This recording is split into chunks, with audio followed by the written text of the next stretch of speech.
Ryan Reynolds here from Mint Mobile. I don't know if you knew this, but anyone can get the same premium wireless for $15 a month plan that I've been enjoying. It's not just for celebrities. So do like I did and have one of your assistants switch you to Mint Mobile today. I'm told it's super easy to do at mintmobile.com/switch. Upfront payment of $45 for 3-month plan, equivalent to $15 per month required. Intro rate first 3 months only, then full price plan options available. Taxes and fees extra. See full terms at mintmobile.com. You found your person. Now let the Knot help you with everything else. The Knot connects you to the wedding inspo, vendors, venues, and planning tools you need to make your day totally you. Having helped plan 25 million weddings, we've got your back when it comes to every little detail like RSVPs, budgets, and more. Because your wedding comes to life with the connections that matter the most. Get started at theknot.com/audio. The Knot. Let's plan your wedding together.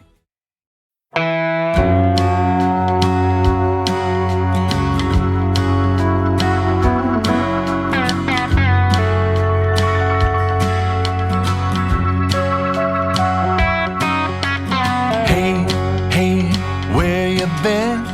Buckeye Talk is about to begin. Hey,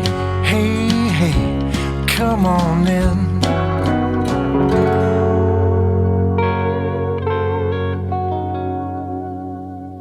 Welcome back to Buckeye Talk. I'm Stephen Means, that's Stefan Krajisnik, and that is Andrew Gillis.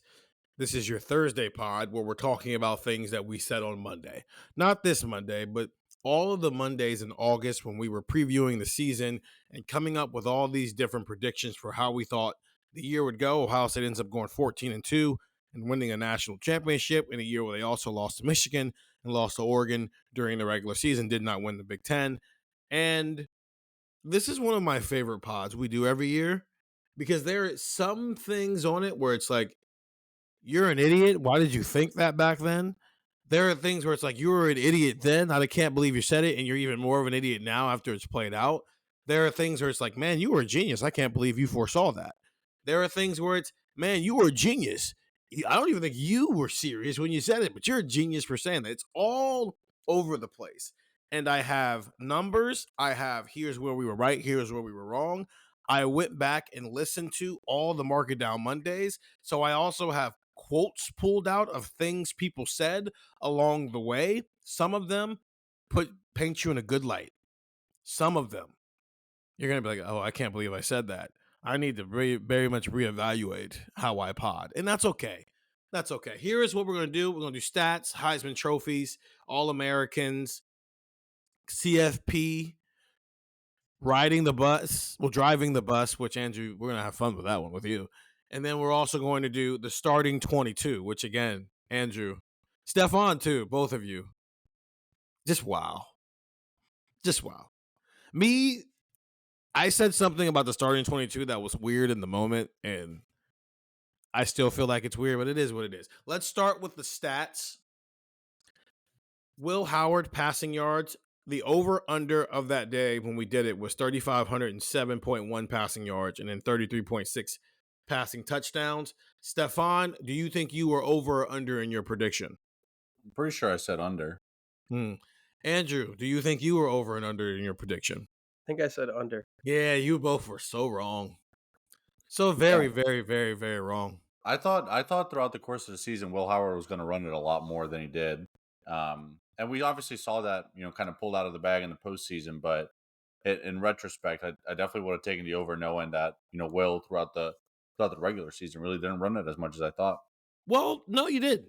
And that's why I like being able to release it. Like, I thought we were going to get more Penn State and Oregon type games, Penn State and Iowa type games where he's running the ball 10 times a game. I didn't think we were going to get, some games where you're like, he had 3 carries.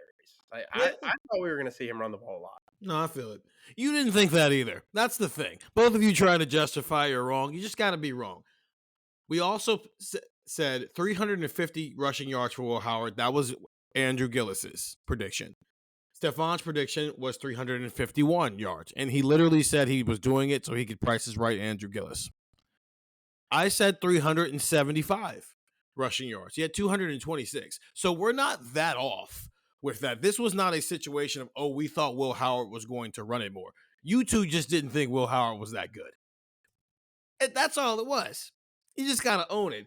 Andrew, you said he'd have 3,317 passing yards and 28 passing touchdowns. You said we were in for another Kyle McCord season in terms of production.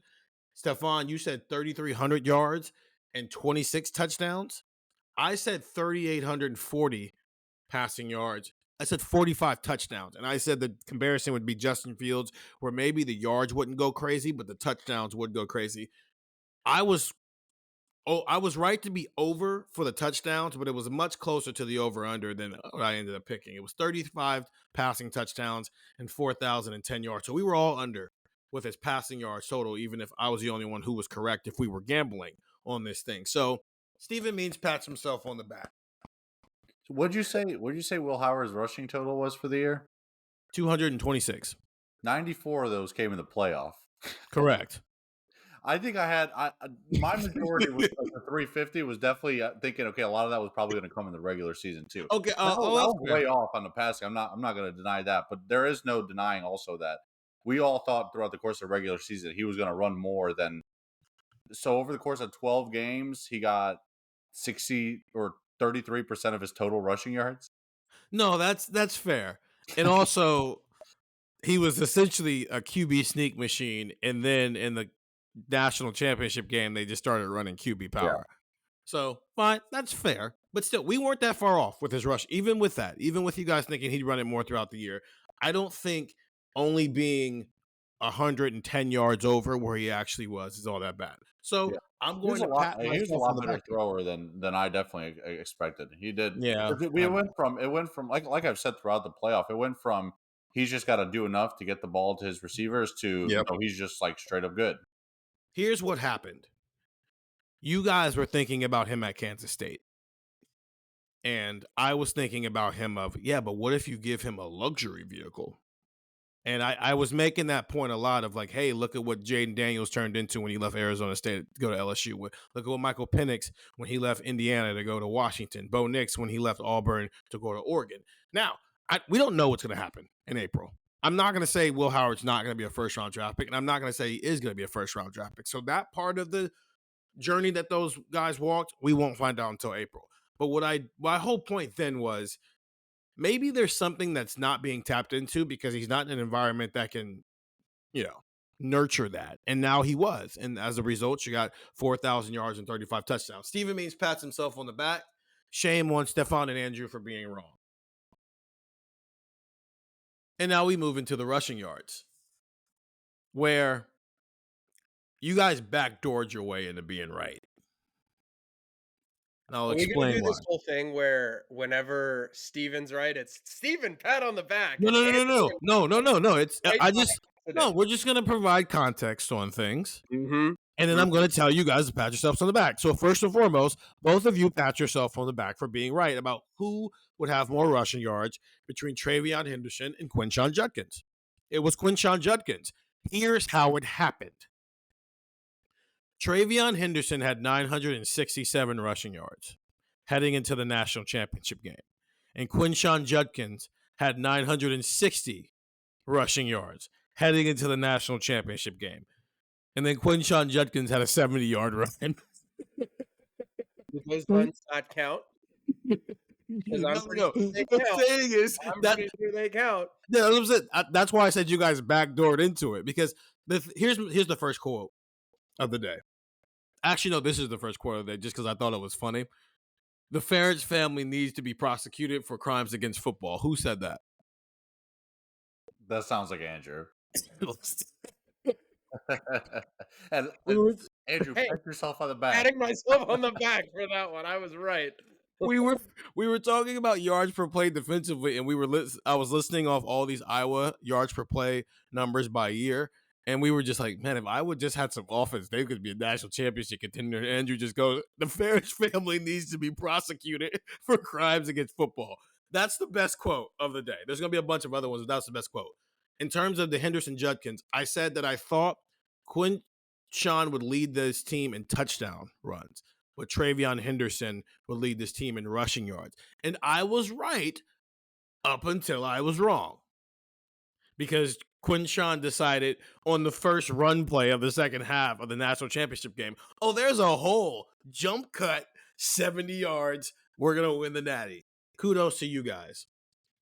The other thing was where both of you were right, I was wrong, and I was just wrong, was Quinshawn Judkins and Travion Henderson over under a combined 2,500 rushing yards. I said that in a weird way.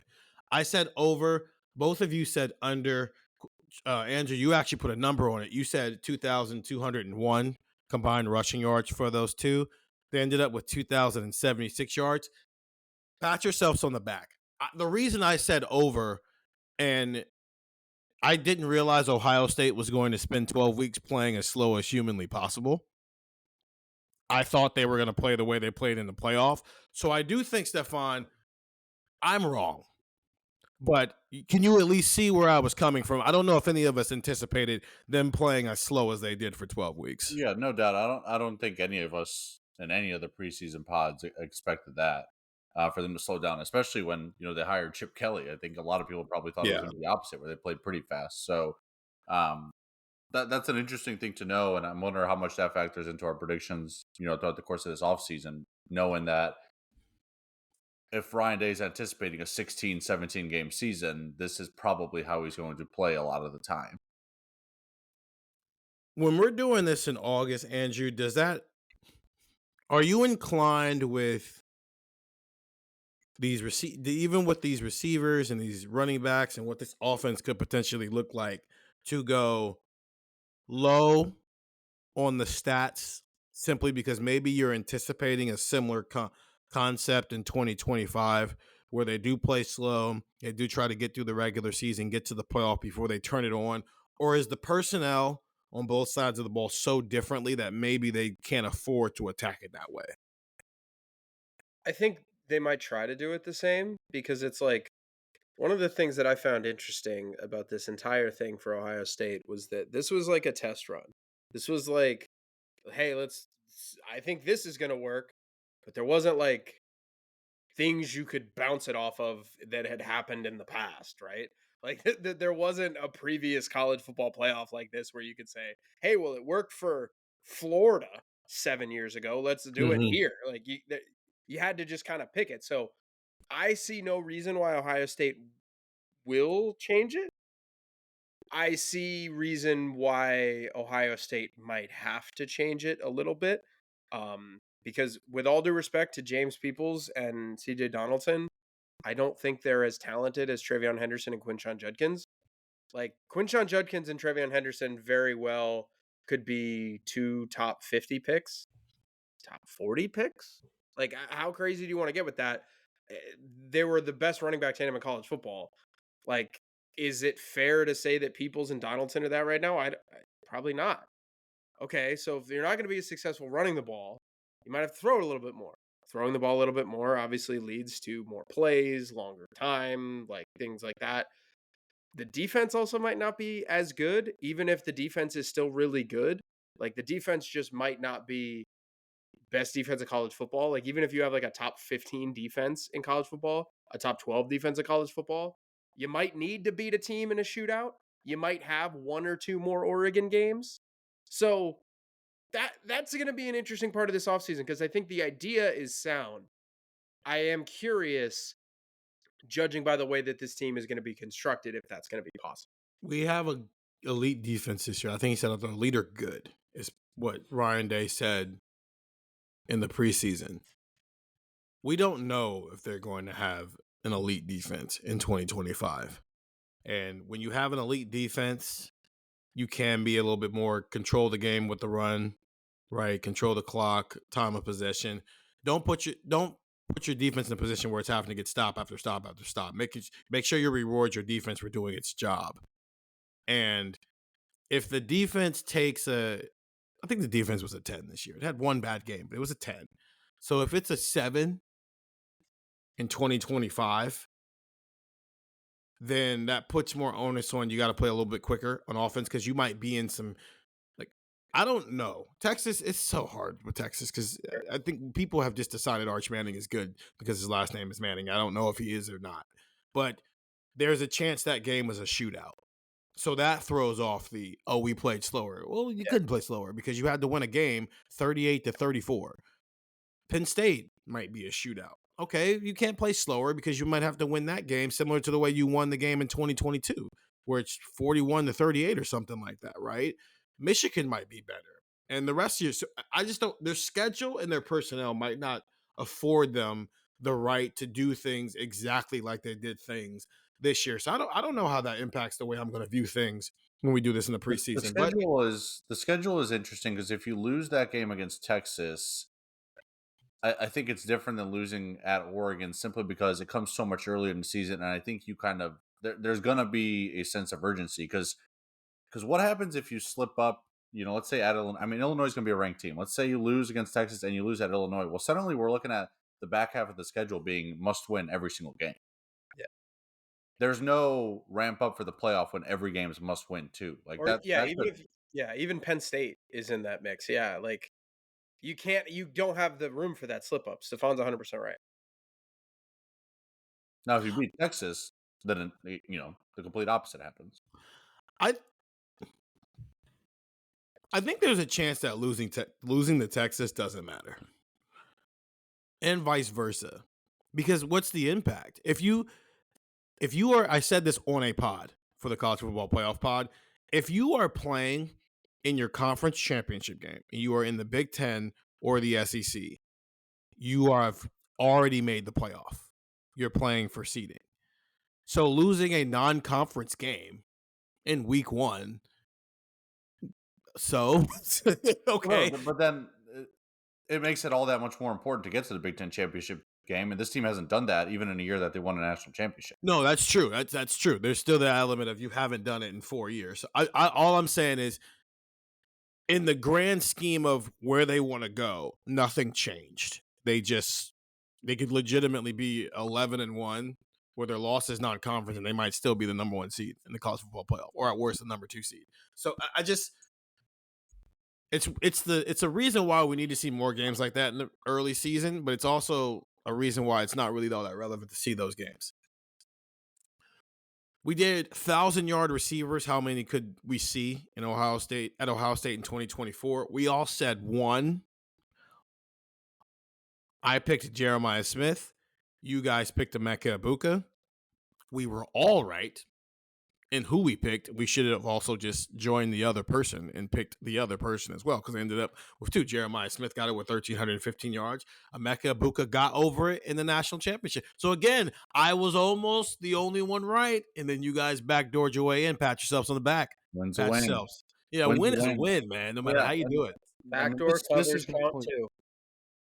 This is definitely a category where Andrew and I being low on Will Howard definitely impacted.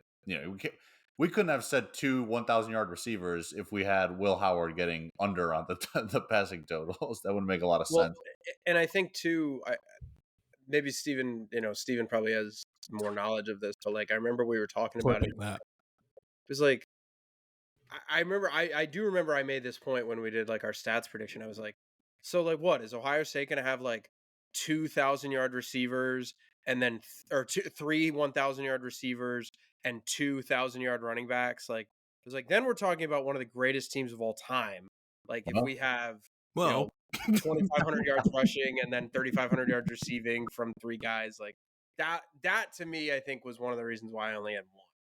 Yeah, and I know where this is headed to. I definitely made myself stay reserved on Jeremiah Smith, and that is going to bite me in some of these.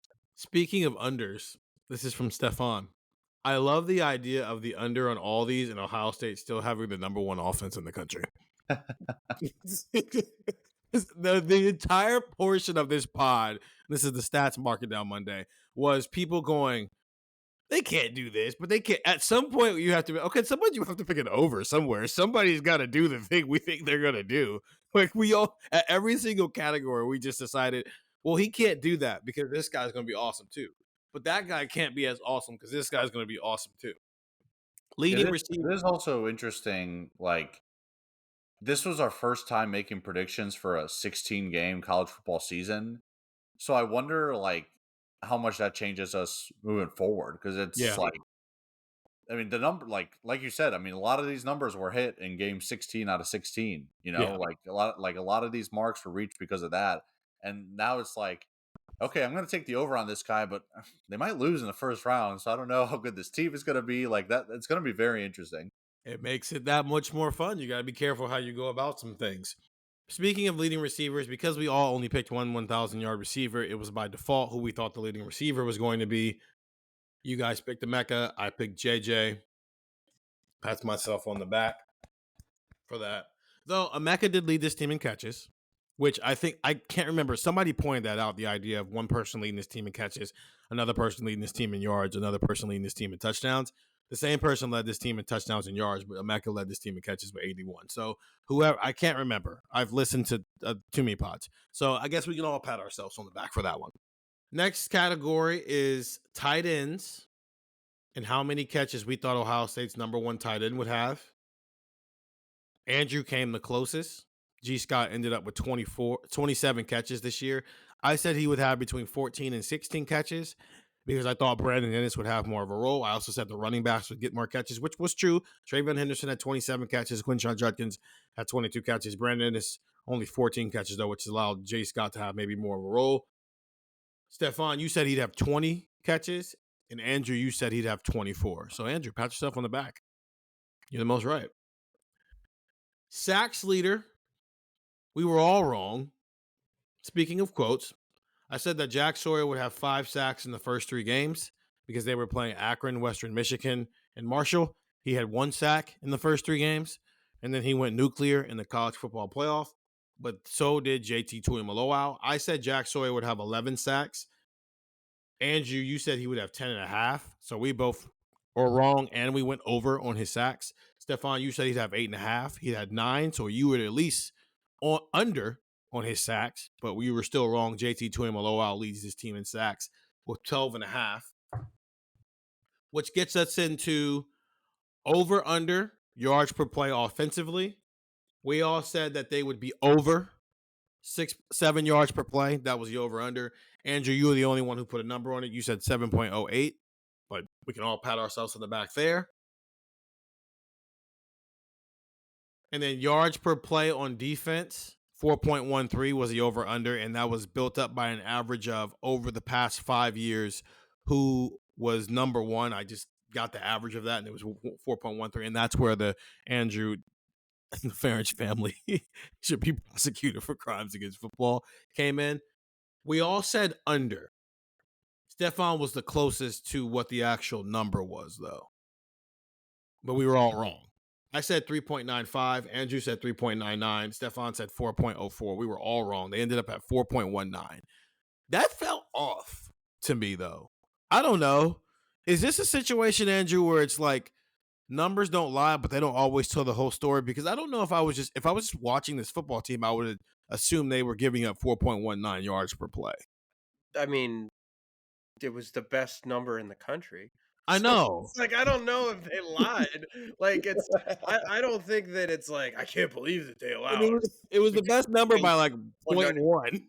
It's like, okay, well, nobody in the country allowed anything.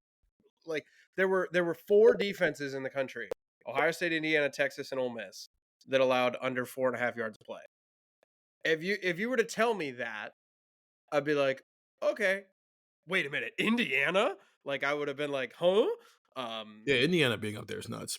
Indiana, like, man, not a playoff team, though. Props. Not a playoff team. Didn't deserve it. Yeah, didn't deserve it. Right, Indiana, man, good for the Hoosiers. Because pat yourself on the back, Stefan. Yeah, look at the numbers that they had. Like, they're like, look at the offensive numbers that they had too. Like, they got housed against Ohio State and Notre Dame. But, like, I think it's the national championship game. They were in the national championship game. So anyway, there's my Indiana Hoosier rant. But that doesn't, I don't think that like number necessarily like surprises me, because it's like they were still the best defense in the country, and also those things tend to happen when I would have to go back and do the math, and that would actually be a really, really good activity. I would have to go back and look what happens if you don't give up 500 yards against Oregon. Like, Oregon threw for 10 yards a pass, and they ran for 5 yards a carry. Like, Oregon torched Ohio State the first time that they played. So I'm curious, like, I'm not going to do the whole, like, well, if you just take that game out, then Ohio State would, like, I'm just curious how it impacted it. I'm not saying you should take that game out or, well, Ohio State played poorly, so it doesn't matter. That's not how football works. Every game counts. Counts when you play well, counts when you play like crap. And they played like crap that day. But I'm curious how much that game weights the rest of the season because that was the outlier. It's really the only game where a team was able to be that explosive against them. Even if some other teams were able to move the ball during those first drives, that was the only game where I would almost want to look at, hey, how many explosive plays of 30 or more yards? Well, let's go 25. Of 25 or more yards did Ohio State give up this year? And how many of them were October 12th versus the other 15 games this season? Well, there's also, this is a team that had a lot of goal line stands. And to get to the goal line, you got to, like, Texas had a big play on that wheel route that set them up, for Right. what eventually ended up being the Quinn Ewers scoop and score. I mean, that's a big play. They got down to the goal line. That's, probably, I don't remember how long the drive was exactly, but you're getting some yards. Like, it's not like this team was constantly forcing 3 and outs. Yeah. Very bend don't break style of defense. Even think about Michigan State. Like in the first half, Michigan State was moving the ball pretty well, and then Childs had that interception that kind of changed the game a bit. Yeah, that's fair. Yeah, it was like bend don't break in the way of like a ruler, where it's like if you bend it back a little bit, you don't bend, but then as soon as it snaps back, it comes back with force.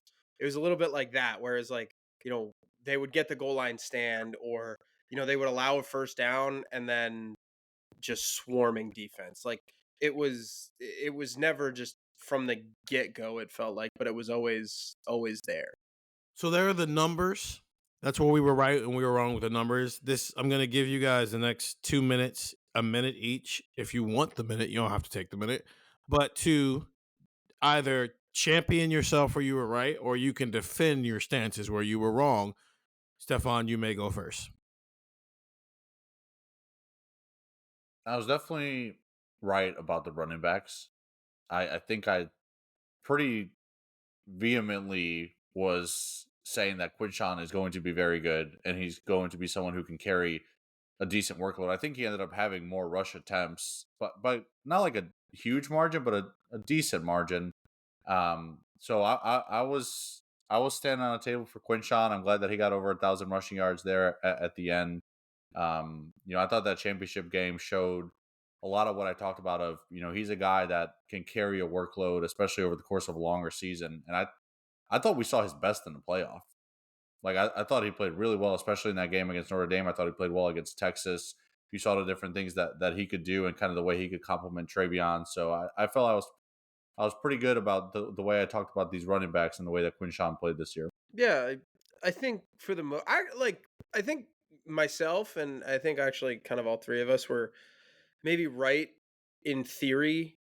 Like our concepts were right, like the practice was right, like the idea was there.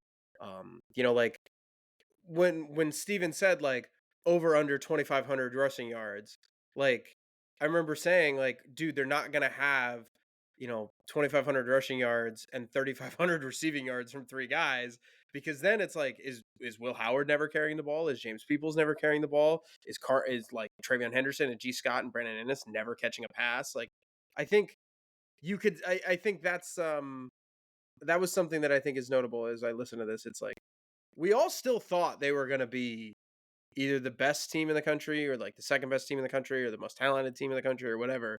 It's just how they got there, I think, was maybe how we disagreed and where we were at. So I think that that's kind of interesting.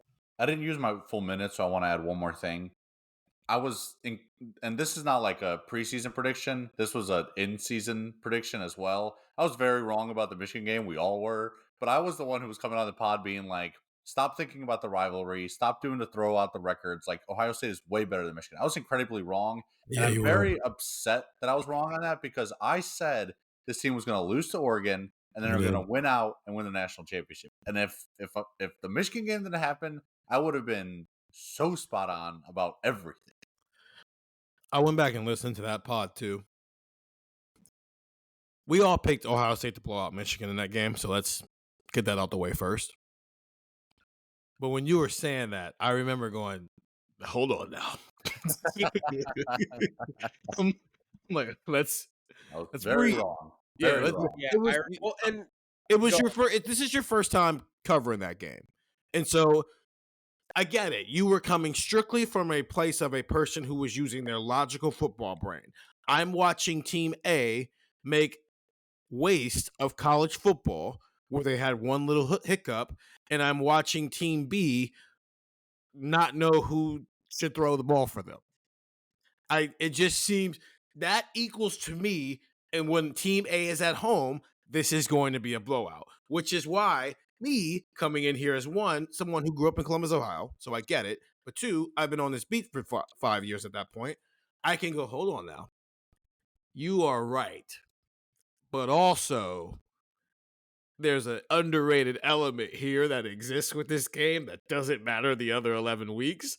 And it's that it's a rivalry, so it means more. And we're not sure whether or not this team is stuck in this head coach's head.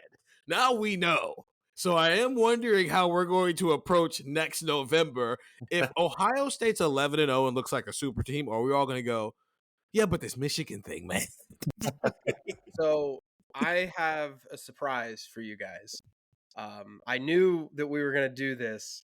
So I went back and I went into the text archives because I was curious. And I found one that I really like. It's not good for Stephen and I. This was on September 7th. This was right after Michigan walked into Ann Arbor and pretty clearly from the jump was the far superior team. I think this was the night Ohio State. Texas going into Ann Arbor? Yeah, what did I say? Michigan going into Ann Arbor. Oh, sorry. They go into Ann Arbor like 8 times every day. They wake up in Ann Arbor. I don't feel bad saying this because we're just putting all of our beef into the streets about how bad we were about these predictions. So here's Steven.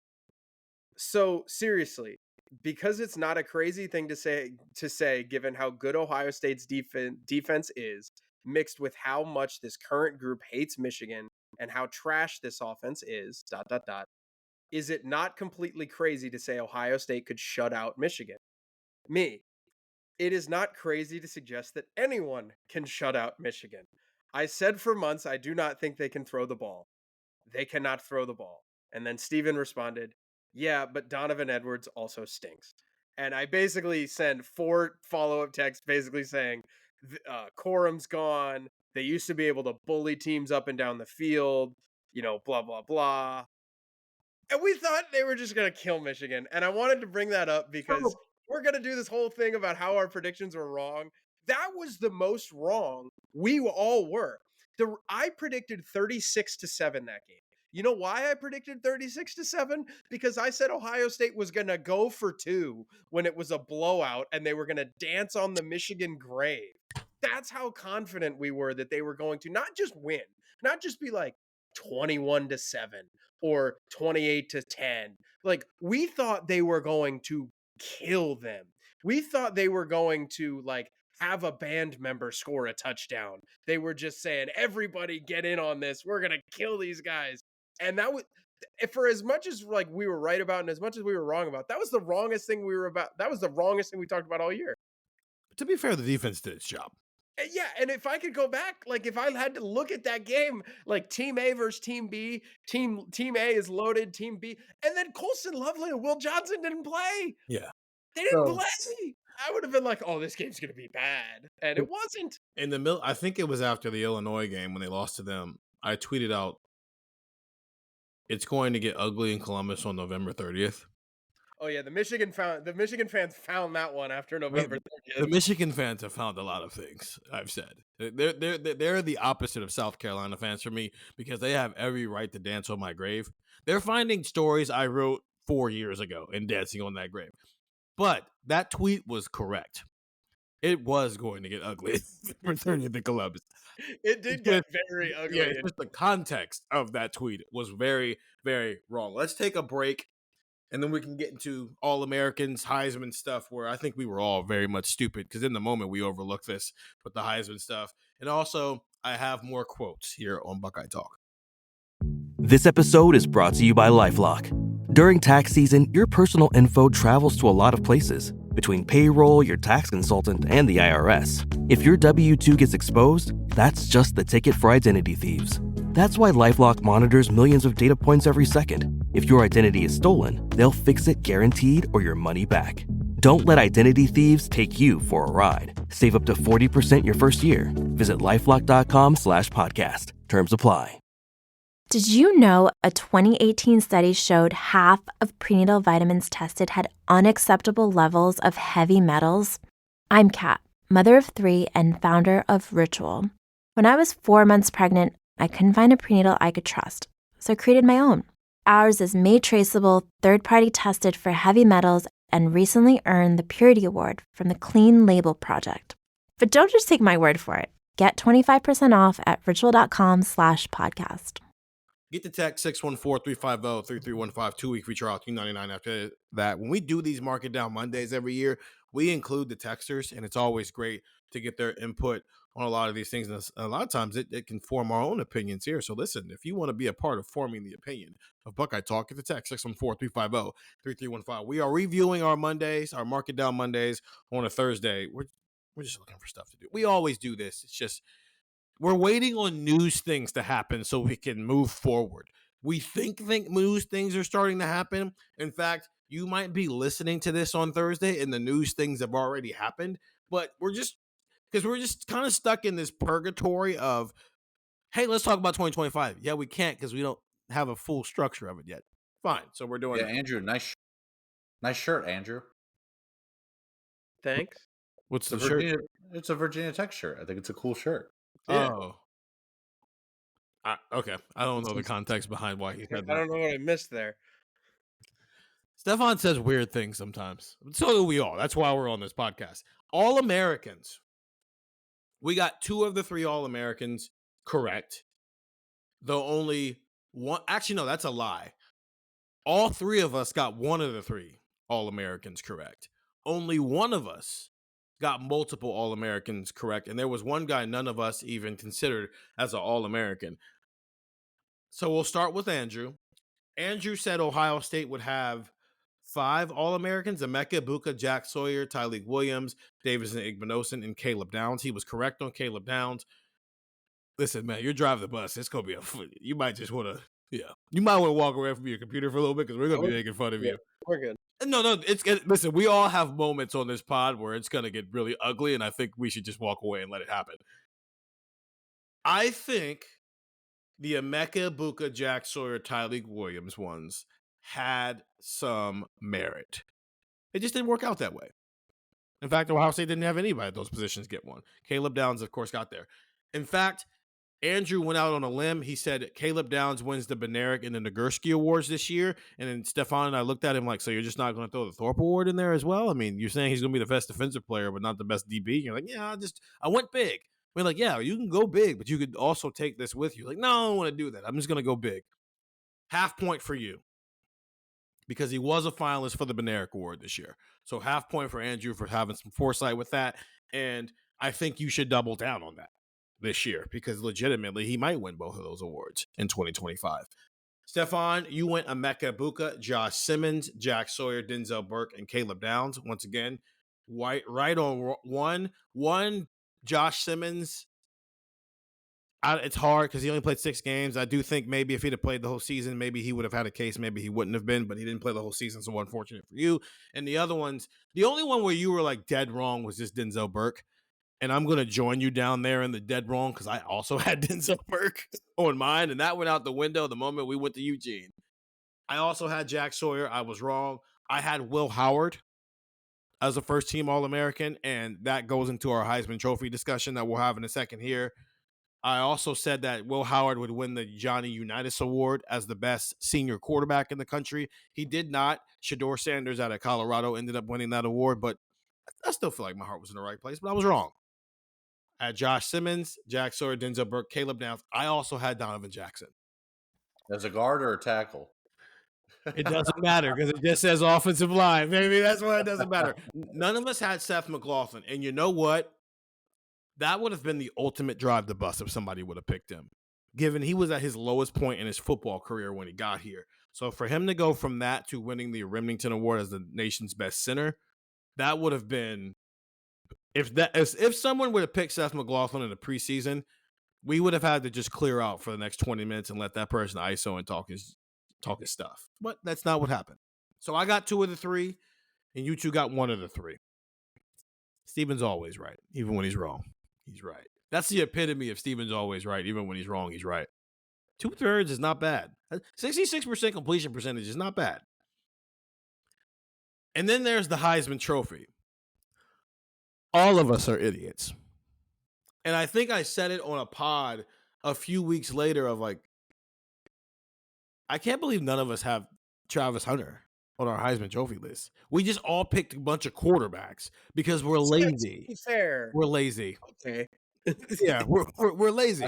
I think I had mentioned Ollie Gordon as the non-quarterback. Like, yeah, you mentioned running back. You mentioned Ollie Gordon, and then I went, yeah, maybe Travis Hunter because he's playing both ways, but nah, forget it. Idiots, all of us, idiots. He should have been on somebody's list simply because we watched him play both sides of the ball a year ago. So he's probably going to do that again. So maybe he should have been a throw out there. Ashton Genty. I mean, look, I don't know what to tell you. Nobody saw that coming. If I saw Ashton Genty come in as a Heisman finalist, brother, I would have placed a bet that would never have me working again. Yeah. Oh my God. Well, and like that was the thing. Like the first game of the year, I remember they played Georgia Southern, and like everybody was kind of tied up in other college football things. And I remember I texted somebody. It was Tim Murray from Vissen, and I texted him about like some like he's a obviously gambling site, and I texted him about some week 1 bets and stuff like that. And I asked him about the Doak Walker, and he goes, "Well, I don't know if you saw this, but Ashton Genty just ran for 267 yards and 6 touchdowns today." And I was like, "Yeah, but they play Oregon next week." And then he ran for 192 yards and 3 touchdowns, and we were like, "Oh, okay. Maybe this is a thing." I'll do you one better. After the Oregon game, you and I were talking about it in the Woody while we were waiting for stuff to happen. And you were like, I don't know, man. I think this dude's going to be a Heisman Trophy finalist. And I was like, they've played 2 games. Can you chill out? And you go, I don't know, man. You see what he's doing against Oregon. It's like, yeah, but look at the rest of his schedule. He's also a running back. He's not going to do this the rest of the year. He's eventually going to come back down to the mean. And he never came back down to the mean. He just created a new mean. He created a new standard. Now, granted, he got on the playoff stage and finally got up against another playoff team, and it wasn't great, right? But also, Boise State is a one-dimensional offense, so that was maybe – and Penn State's a good defense, so that was maybe always going to happen in that situation. But I remember that conversation and looking at Andrew like, what are you talking about? Be quiet. Why are you mentioning to me a Boise State running back? I was also right. I was right about the Oregon conversation because if you remember, like we were talking about that, we were like, "Man, I think Oregon might not be that good this year." And I was like, "I don't know, man. We'll see what happens in a few weeks." And then they beat Ohio State, and then I felt really good about where I was at halfway through the year. You picked Ohio State to beat Oregon. I did. All right. We were talking. Just go back and listen to that podcast specifically. We were talking about that game like this might be a blowout. And I was like, I don't think Oregon's bad. I just think Ohio State's that good. Oh, no. I think we were saying that because Oregon. There was a lot of like, I don't know if Oregon's any good. Oregon had their, why are you being weird? You're better than everybody games early on, while most teams had them in October. That's all it was. And we were wondering if they were going to, shake that off by the time they got on the field with a good team. So then Dylan Gabriel, that's the only Heisman Trophy finalist anybody got right. I did not have Dylan Gabriel on my list. Stefan, you had him finishing 3rd. Andrew, you had him finishing 4th. And then Cam Ward, who he's the exciting pick. I don't know if he was. I think there's some gaps here. I think you have Travis Hunter and Ashton Genty on a ledge by themselves, and then you have Dylan Gabriel as the quarterback of the best team in the regular season, and then Cameron Ward as the most exciting player in college football. My 4, I had Will Howard winning the award, and it was simply he's the quarterback of the best team in college football, and he's going to have the stats to go get it in a year where there's maybe not that guy is having Heisman moments guy every single week. I had Jackson Dart finishing 2nd, LOL. I had Carson Beck finishing 3rd.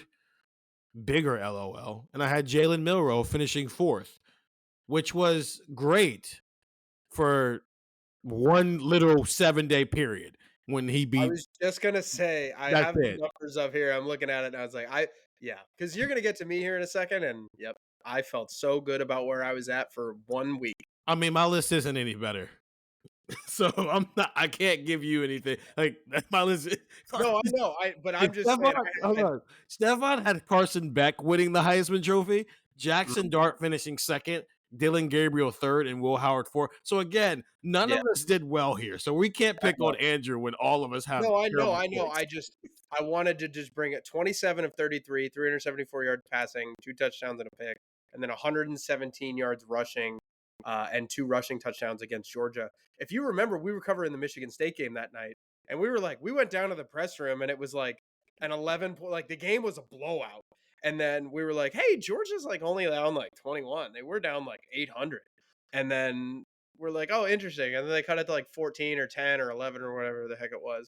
And then I remember we had a elevator fiasco trying to get down to the press room. So we're waiting to go down there. I get to the press room, and like as the presser's wrapping up, I look at my phone, and my texts are just exploding. So I was like, all right, well, do not disturb this. And I looked at my phone, and I was like, oh my God, Georgia's winning. And we're like walking out of the locker room, and the players are like going to the buses, and they're like, whoa, did you see this? Like, it was crazy. And I thought that was like, okay, Alabama, Georgia, Ohio State, Oregon. This is the Final Four. Oops. So Andrew Gillis had Jalen Milroe winning the Heisman Trophy, Quinn Ewers finishing 2nd, Will Howard 3rd, and Dylan Gabriel 4th. You know what I learned this season, Stefan? I'm only putting 2 quarterbacks on my Heisman Trophy prediction next year. Because it just seems like picking quarterbacks is lazy. And also, I think between Chase Young getting to New York in 2019, Aiden Hutchinson getting there in 2021, Travis Hunter winning the award this year, and Ashton Jeanty finishing 2nd, I think we are back into a world where it's not just a quarterback award anymore. And of course I say that, and of course it'll go back the other way next year. It'll be Julian Sand, Arch Manning, and Dylan Raiola, and whoever Alabama's quarterback is next year. But that's where I'm at. I think we have opened ourselves up enough now and appreciating enough positions on both sides of the ball where this is no longer just a quarterback award. I think also, and maybe this is more something you would say in 2015, but we're in a spot where just everyone is watching every game. Yeah. So we're not just checking the box score being like, oh, this quarterback on the West Coast put up, like we could watch Ashton Jeanty. We could watch Travis Hunter every time they take the field and show you that, hey, this guy is impacting the game just as much as a quarterback is. Obviously, stats will go a long way, but being able to watch it, I think definitely adds to it as well. And now I'll have the dilemma as someone who said that Carson Beck was going to win the Heisman. It could not have been any more wrong. I have the dilemma now of, does Carson Beck go to Miami, keep him as Carson Beck, or does he go on the Cam Ward trajectory and become a Heisman finalist next year with the Hurricanes? Doubling down on Carson Beck is crazy. Clip that when it happens next year. Speaking of Carson Beck in quotes, Andrew, you're back up to bat. And this leads us into our college football playoff discussion where we listed all 12 teams we had going in for the podcast, but for the sake of marking it down, we just did the Final Fours because 12 is a lot of teams. The official Final Four was Ohio State beating Texas in the Cotton Bowl, Notre Dame beating Penn State in the Orange Bowl, and then Ohio State beat Notre Dame in the national championship game. So of those teams, Steven, Andrew, and Stefan all got Ohio State right in that they would beat somebody in their semifinal game. I was the only one who correctly predicted that they would beat Texas in their semifinal game. So Steven pats himself on the back again. I also had Georgia beating Oregon in a semifinal game. Neither one of those teams got to the semifinal. They lost in the quarterfinal. Georgia lost to Penn State. Oregon lost to Ohio State. Despite both of those teams winning their conference championship game, which brings up another ding ding for Stephen Means. This is actually the first on this list of me making fun of us for saying stupid things on the pod that somebody said something smart, and it was right. The Big Ten championship game, I'm less concerned about the winner of that game. Conference championship games have essentially become, can I get a bye? Now you're playing for seeding. The conference championship game mattered more in a 4-team college football playoff. It matters less in the championship race now. That is factual if you are in the Big Ten or the SEC. Well, also, both of you were calling me idiots for saying that. Well, the 2 teams who won the Big Ten and the SEC championship game lost to 2 teams who did not win the Big Ten or the SEC championship game. In fact, one of them didn't even play in the Big Ten championship game, which can lead into a conversation I think we should have later on this summer after we know a lot more ball and we need things to talk about in June. This idea of the value of that game when Penn State lost it and got further than Oregon did, and Ohio State didn't get there and got further than Oregon did. Texas lost it and got further than Georgia. Well, Georgia and yeah, they got further than Georgia got. So that's a different conversation.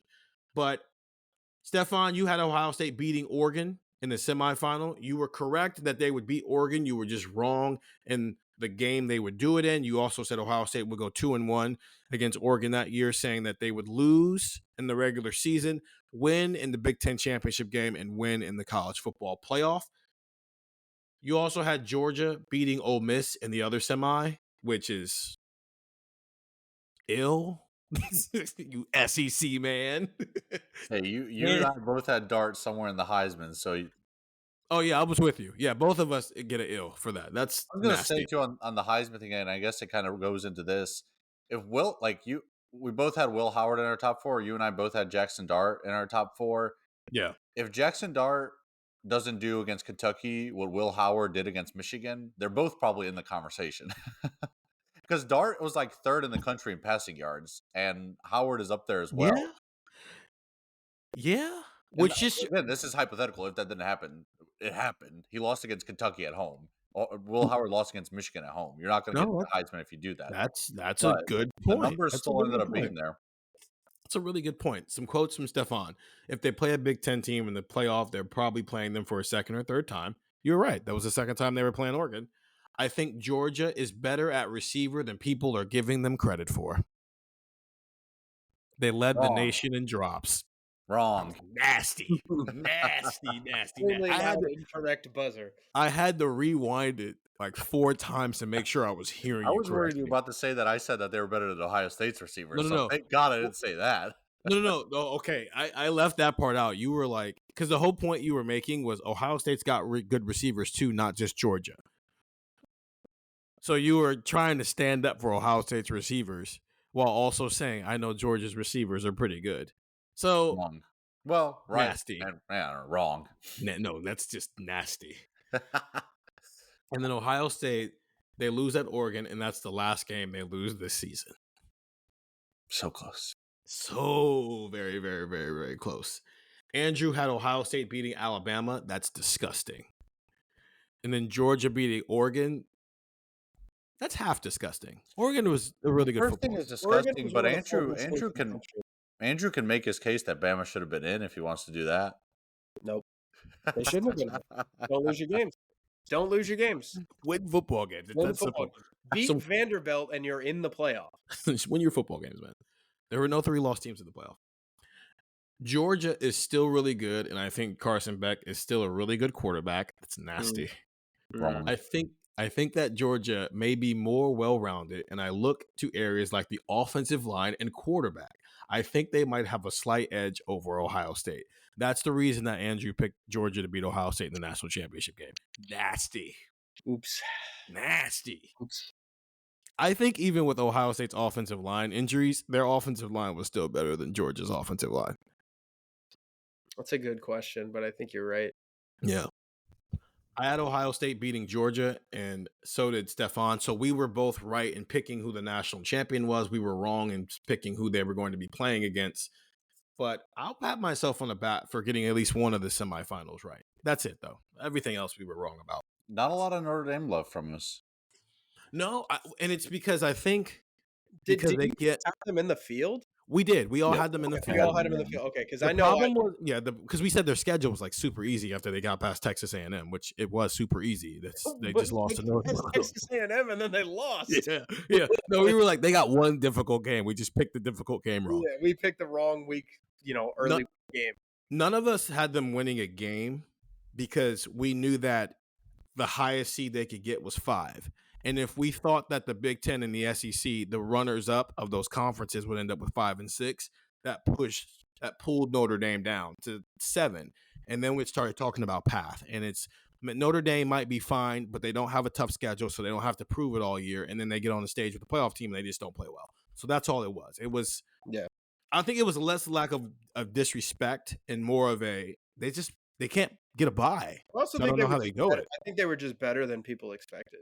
Like, I think people thought they were going to be good, but I don't think anybody thought they were going to be like, hey, they're going to beat an Indiana team who's probably underrated. They're going to beat the SEC champ, and then they're going to beat Penn State. Like, I don't think anybody thought that. Yeah, that path is also nasty. It's not a great path. No, I mean, they did beat the SEC champ. Like, I understand the SEC was down. I understand, like, they didn't play. Like, they played Ohio State. They lost. Like, if they played Oregon, Stefan and I had this conversation. I would have picked Oregon. Stefan said he would pick Notre Dame. I would have picked Oregon. They were a top 4 team in the country this year, I guess is my point. I don't think anybody would have seen it. I understand. I'm more saying to your point of they beat the SEC champion, and I don't think that means anything in 2024. I mean, it still does. I think that the Rose Bowl was a pseudo national championship game. It's just Ohio State was a buzzsaw that punched Oregon in the mouth early, and Oregon couldn't respond to it. Well, unfortunately, the pseudo national championship game was the SEC championship, so you're too late. That's true. No, that's not even true. It was played in September or early October when Alabama and Georgia played each other. Let's get into the bus. Steven, 55 catches, 1,100 yards, and 10 TDs for JJ.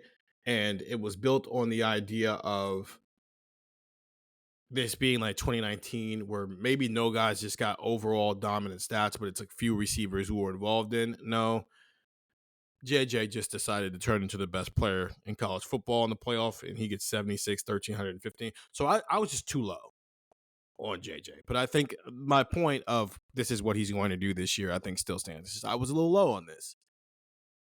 He might not lead this team in catches, pat on the back, but I think he leads this team in yards per catch because he is just that good down the field, man. He did 17.3 yards per catch. This was one of the best defenses in secondaries in the country last year, and they had 7 picks, which was dead last in the Big Ten.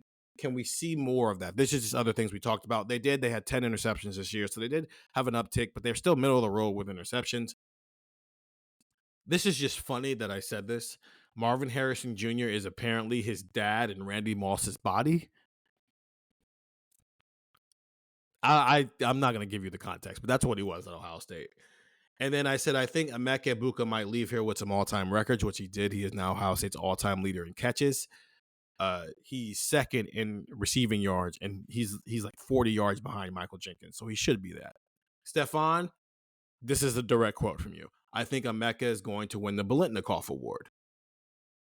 And when you said that, I guess I was making a face, and Andrew and Stefan, you went, Steven's making a face like he's not going to be very supportive. So I'm letting you know that I appreciate you. You were talking to Andrew because Andrew said it was a good prediction.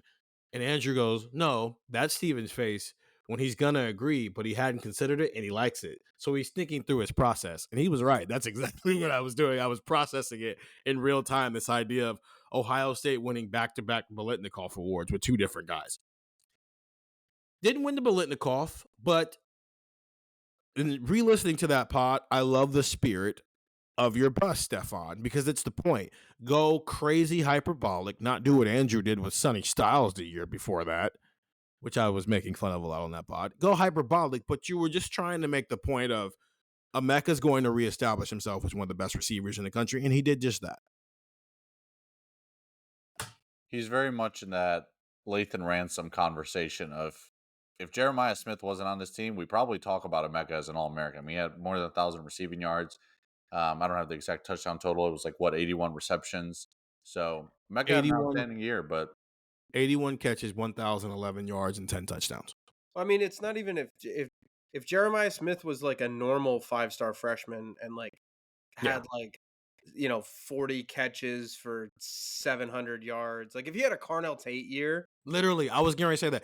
If yeah, Jeremiah Smith is a normal 5-star freshman on a team where he and can we're play even right then we're away, like, wow, this guy's awesome. all you do is put Emeka. You give Emeka Jeremiah stats, Carnell Emeka stats, and Jeremiah Carnell stats, and we still would have been like, "What a great year for this Ohio State passing attack!" Steven literally drove the bus for JJ and was hyperbolic and was short on every statistical prediction. By a long shot, he had 21 more catches, 200 more yards, and 5 more touchdowns than I gave him. And yet there are people on the internet, on Beyonce's internet, going, he's not generational. Comparing him to a fully developed Julio Jones at the combine. What are we doing, man? We got to be better than this. Speaking of we got to be better. Andrew, how you doing today? Yes, I had Davison and I was wrong. I thought he was going to be gone. I thought he was going to be a first-round pick. And there's going to be, when we're done, Steve is going to be like, we're done picking on him. And I'm going to be like, no, we're not. And I'm going to bring up something else I said mid-season. So just keep going. It's wait till we get so wrong about no, Davis. wait till we get to the starting 22. All of us are just so bad. Davison Igmanosin's not going to be on Ohio State's roster in 2025. That's because he is a first-round draft pick in the 2025 NFL draft. You also said he was going to be an All-American. Mm-hmm. Tough. Yeah. Tough. That's all I got. Tough. Because you know what? I don't think you were off base to say that then. Because you're basing a lot of it of, now the All-American thing, off base. And Stefan and I even brought that up. Maybe Denzel's got their best team case. in passes defensed. That's about it. He also had led the team. 9. But no, I think the All-American point was more about Denzel maybe is more set up to be an All-American of the cornerbacks because he's more of a known commodity going into a year where there's a lot of known commodities at cornerback. And I think Denzel was making some preseason All-American lists. But the idea of Davison, had he had a quality year, going higher than him and Jordan Hancock, when you look at him, when you look at his traits, when you look at the eye test, I still don't think you're wrong about that. I still think he might end up being a higher draft pick long-term than Denzel Burke and Jordan Hancock. That just got off the rails very, very quickly. And there was a point in the middle of the season where Andrew just kind of gave up on it. And then the Penn State interception happened, and he was back in the saddle. I was wrong about a different thing. We'll get to that. We'll get to it. A couple other quotes from Andrew. Are we sure that Sonny Styles is going to be a starter for this team? Are you comfortable playing a second linebacker all the time? What if USC gets its act together and Miller Moss is really good? I was right for like 3 weeks. You were right for like a quarter. He said, "What if?" He didn't say it will happen. So no, that's we fair. have that hypothetical. If the SEC can do it, so can we. The what if saved Andrew there. And then on Jeremiah Smith to my 10 touchdowns. The 10 touchdowns might be the most ridiculous one. And you weren't saying that to chastise me. You were saying this is how crazy we're talking about him, where the only one we think is crazy that he might have 10 touchdowns. And apparently I didn't go far enough. There's our buses. We spent all year making fun of Andrew for the Davison Igmanosin pick. I'm wondering if he doubles down on Davison Igmanosin in August, because that would be something. I wouldn't blame you. It would be an interesting thing to watch. Okay, that's bus. That's Heisman. That's All-American. That's CFP. I want to add something really quick. Oh, go ahead. So we did the drive the bus, and I think it was like after the Michigan State game, maybe, where we added a sidecar. We did, yeah. And I don't know if you went back and listened to that one. I don't remember who you guys picked. I picked Seth McLaughlin, and I felt really good about that pick. And then he got hurt. No. You should pat yourself on the back for that. And I'm going to tell you why you should pat yourself on the back. I also had evidence of that. But what I'm going to say was, for those Dear Buckeye Talk listeners, I will drive the bus next year for Sharon Moore. I will drive the bus next year for Arch Manning. I will drive the bus next year for Dan Lanning. Who do you want me to pick? I'll do it, but for a price. I'll pick one of your enemies for a price. I will do the voodoo doll for the what's it called? Like you know what I'm talking about? Like I know what you're talking about. I will do that. I will do that to somebody that you dislike. and I will ruin their season. I will Madden cover this thing. It will be the Madden cover curse. Andrew turning his bus into a hex machine is hilarious. Mm-hmm. He's turning it into a weapon on behalf of the No family. less. Turning it Yeah. for profit. I think you should pat yourself on the back for Seth McLaughlin, and here's why. Not because you picked him as your sidecar once it was very clear that, hey, he might win the Remington Award, which we were already thinking 3 games into the season. But it's just growth as a journalist. When they grabbed him out of the portal, you were very, very loud in your, this is a stupid pickup. Look at his snapping issues. Stupid pickup. I was just saying this guy should start. Probably not at center. Yeah. To the point that I'll wait until we get to the starting 22 to bring this one up. But you were just very against it. You didn't think it was a good pick. And to go from that to, it's not I was wrong. It's just, man, this guy has really shown some things here. Look what he's been able to do here. Maybe it wasn't all on him at Alabama, but also, yes, we're giving the offensive line a lot of crap right now, but Justin Fry has done it again. He has brought in a transfer guy and maximized him and made him one of the best players in the country. So you do get to pat yourself on the back for something like that. Okay, let's take our final break here, and then we'll get into the starting 22, which, yeah. Let's just take a break. We'll be back. And we're back here on Buckeye Talk. Stephen Means, Stefan Krajisnik, and Andrew Gillis. We are, where did we get it right? Where did we get it wrong with our Market Down Mondays? Get the text, 614-350-3315. 2-week free trial. $3.99 after that. So the starting 22 isn't who started all year. It's about who is going to take the first snap of the first game of the season. And because it's that direct, you are open to just simply being wrong because there are some things you can't account for. Here is who took the first snap on offense. But first, some quotes, actually. I went with Travion Henderson to start over Quinshon Judkins. Stefan, you went with Quinshon Judkins. And Andrew, you went with Travion Henderson. I also went with Actually, no, I lied. I said Travion Henderson and Quinshon Judkins would both be on the field for the first snap of the game. Right.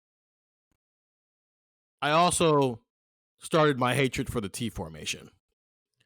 We saw the T formation in the spring game. We're not going to see that again. That was a throwaway. Ohio State doesn't do that. And then they proceeded to do it for incredibly successfully, no less. Successfully at that. My whole point was they were going to put both of them on the field. It was going to be a weird thing. And so I had Quinshon and Travion in my backfield. I had Carnell Tate and Emeka Egbuka as my receivers, and I went with G. Scott as my tight end. And the reason I said was Jeremiah is their starting X receiver. But when they went 12 personnel, or 21 in this instance, he would be the guy to come off the field early in the season, even if that was not the case the rest of the year. Now, the first couple of games, that was true. Carnell and Emeka stayed out there, and then obviously as the season progressed, you started just seeing a mixture of guys. Sometimes it would be Carnell and JJ. Sometimes it would be JJ and Emeka. Sometimes it would be Emeka and Carnell. There are even times where it was Brandon Innocent, somebody out there, as the 2 receivers out there. But to start the season, that's what I went with. I was wrong. They just went with their standard base 11 offense, where it was Will Howard, Travion Henderson, Jeremiah Smith, Carnell Tate, Emeka Egbuka, G. Scott, Josh Simmons, and not Donovan Jackson. Because Donovan Jackson was dealing with a hamstring injury, so he did not play. So Austin Sareveld ended up being the starter. So we were all wrong on that account. But again, that goes into, you can't, what are we going to do? Predict, Donovan Jackson's going to hurt his hamstring the 3rd week of fall camp and not play? No one's predicted that one. So you're wrong by technicality in that one. And then in terms of the right guard spot, Stefan and I both predicted it would be Tegwa Shabola. Andrew, you went with Luke Montgomery. You were wrong. He never even played a single snap at right guard. He ended up being the starting left guard at the end of the year. So take you wrong, but that's fine. That's not the thing I'm going to make fun of you about. Oh, I know. You've made fun of me off the pod as well. So I have. And I could not only made fun of me, you've been like, hey, Bill Landis, come here, listen to this. And hey, Spencer Holbrook, come here, listen to this. And you like proudly tell people how wrong I was about this one thing. Ever since you said it back. This moron did. We recorded this pod in our hotels in Indianapolis while we were at Big Ten Media Days. Mm-hmm. And ever since you said it, ever since the words came out of your mouth, I have been waiting to do this pod because of how wrong you were going to be. I've heard enough about Jaden Ballard where I think they want to get him involved and they think he should be a guy that steps up for them this year. You wanted to put him in the slot. You had 4 wide receivers starting the game off, which you started off your comments by being a man after my own heart by saying they were going to go with 10 personnel. And you said that you were going to have Carnell Tate and Jeremiah Smith outside and Jaden Ballard and Emeka Egbuka in the slot. And I said, well, Jaden doesn't play in the slot, so I'm going to make you change that. And you said, fine, I'll change it. Jaden Ballard's going to go outside and Emeka Egbuka and Carnell Tate are going to be in the slot. And I said, we've been waiting on Ballard to step up for 3 years. And you were making the case of, yeah, but they keep talking about him. And I went, yeah, they're talking about him because this is kind of it. This is his last chance to get it. And you just doubled down on it. So you went with Jeremiah Smith, Jaden Ballard, Emeka Egbuka, and Carnell Tate as the starters for the first snap of the season. Yeah, happens. I thought they were going to give precedent or give credence and give favoritism to the veteran, to the guy who, hey, we're going to make, because like they opened the season with nobody. So it's like, hey, let's let veterans have it.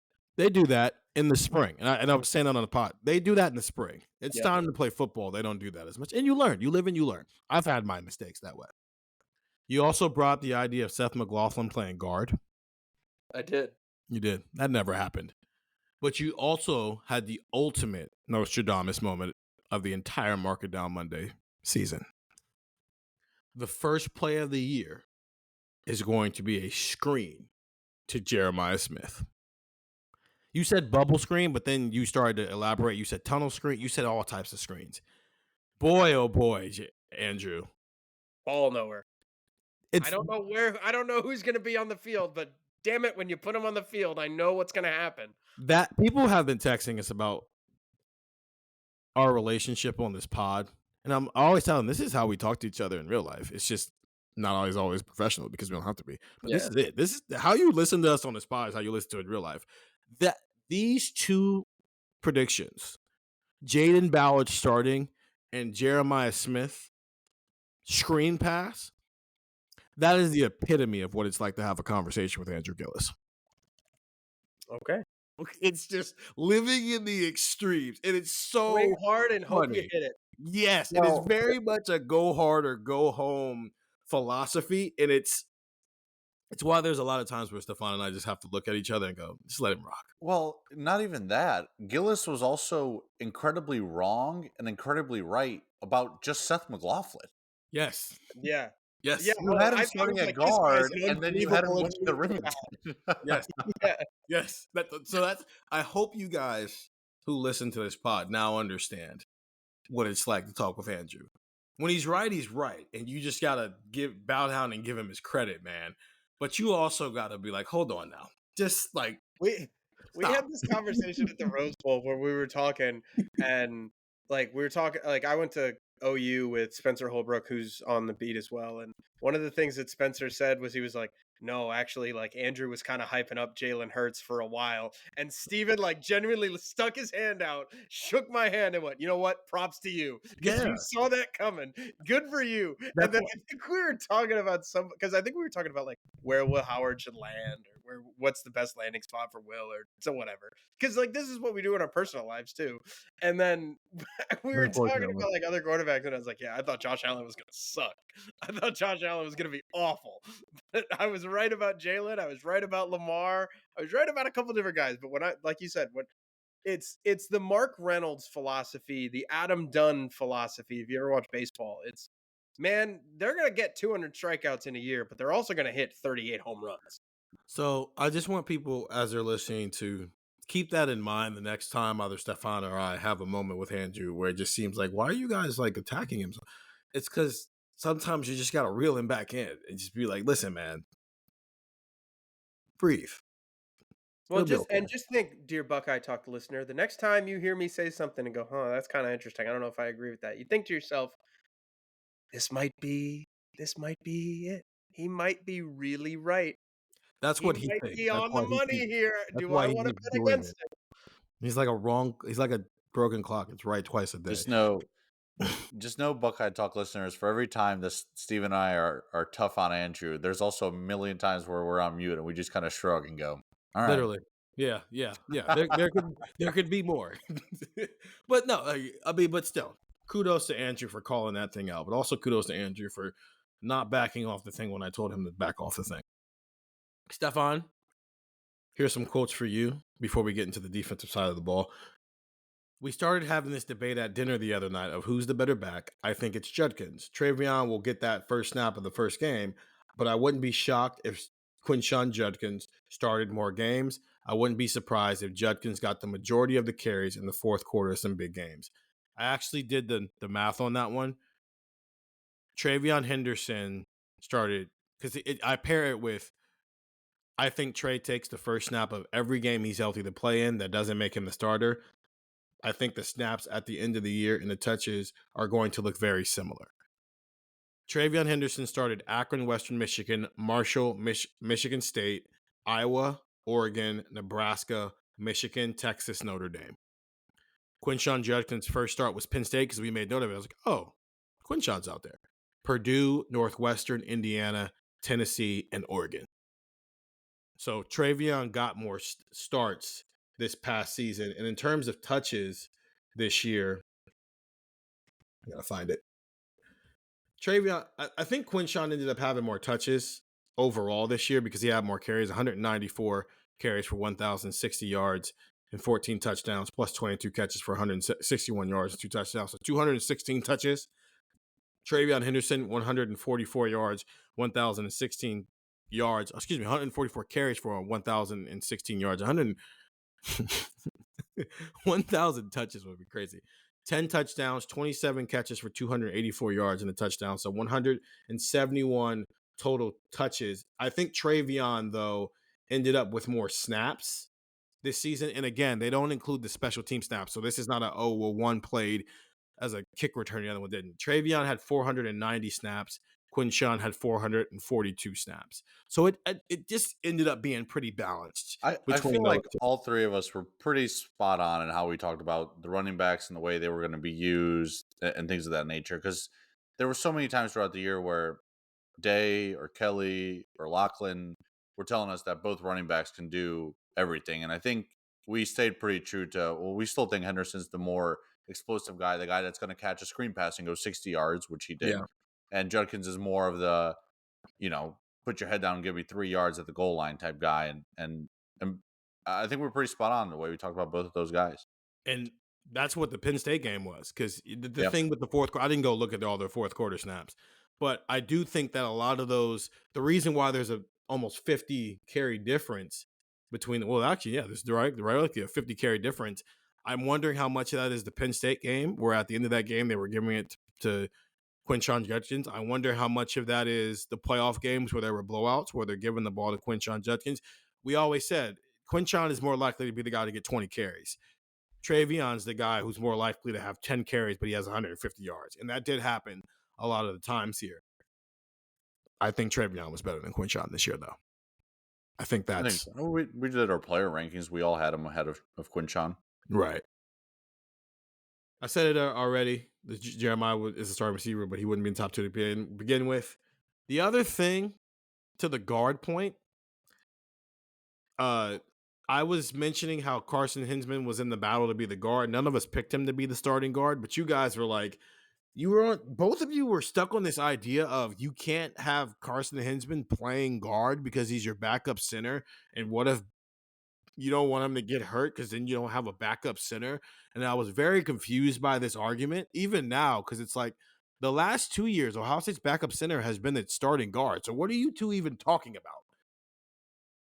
And you were wrong, because Carson Hinsman ended up being a starting left guard, even though he was the backup center. And they just moved him over the center when Seth McLaughlin got hurt. Yeah, I wonder if they ever look back and wonder, what if they had just started the season with Carson Hinsman at right guard? How good would he have been at right guard by the end of the year? I don't know what happened there. It's never really been a good explanation. Well, and I don't think we might have accidentally been right about it, but it sounded like they wanted Hinsman to just focus on center, learn behind Seth McLaughlin, and be ready to be the starting center in 2025. But I then, think that as soon as they needed a guard, they put him at guard. yeah, that you're probably right. That's what they were thinking. I think that's not smart thinking. I also say if something happens either the guard or the center, at worst, Carson Hinsman is the backup at both spots, guys. And that's what happened. But you're probably right. They were just like, hey, how about you spend the year learning from Seth McLaughlin? I just don't think that's put your best 5 guys on the field, man, and just figure it out from there. It's very weird that you started the season, Donovan couldn't play, so you started Austin Sareveld. But when you had to go with an emergency, let's move Donovan Jackson out the left tackle, you put Luke Montgomery in the game. But then when you had to prepare for a full week of game, you put Carson Hinsman in the game because you went with experience. But then you rotated Luke Montgomery, Tegra Shabola, and Austin Sareveld. But then Luke Montgomery just plays all 60 snaps in the last 2 games this year. I think it's why we're still having so many discussions about the 2025 line, because if Josh Padilla is one of the 5 best players, like, why not have him and Hinsman both have roles in the starting line? Yeah. Just put your best 5 out there. Defense, there wasn't really a lot of I wonder who's going to start because they were bringing so many people back. We got one spot wrong technically. Andrew, can you point out which spot we got wrong on defense for the first snap of the game? You said one spot wrong technically. Yes. Oh. Did they go 3 linebackers? They did not.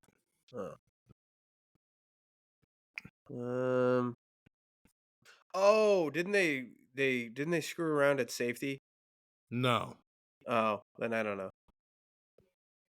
What starting spot did we get wrong for the first snap of the season, Stefan? Tyreek wasn't hurt, was he? Nope.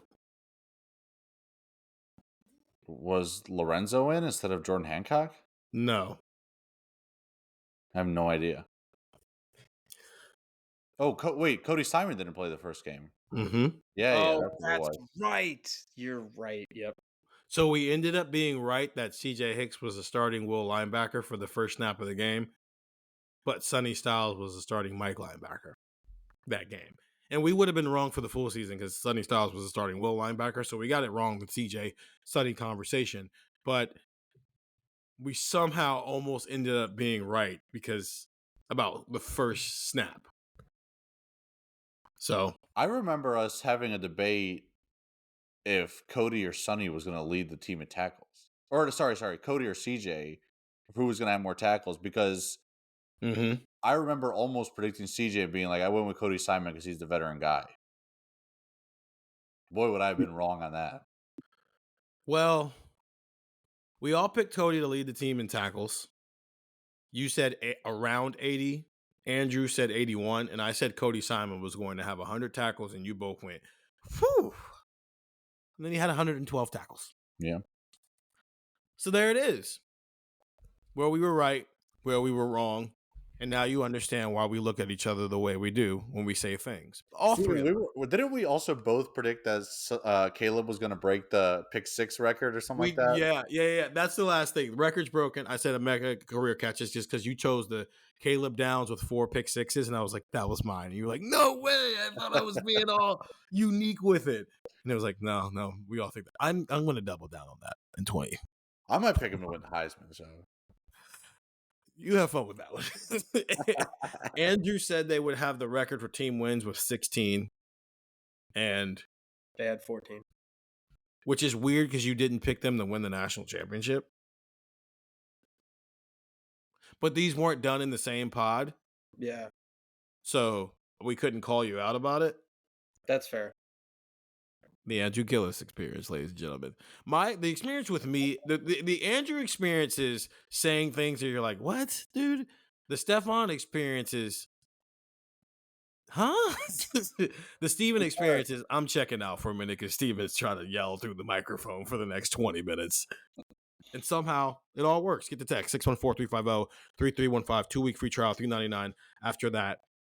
That's your Thursday pod. The Friday pod, there's a good chance that there are some coaching decisions that are going to be final. In fact, you might have already known one by the time you're listening to this pod. So that's going to be our Friday pod. And then Monday, Stefan and I are going to come back and we're going to do a pod of the 3 things we liked and the 3 things we didn't like about the 2024 college football season. Some of them will be Ohio State related. Some of them will not be Ohio State related. Some of them will be Ohio State adjacent. It will be all over the place.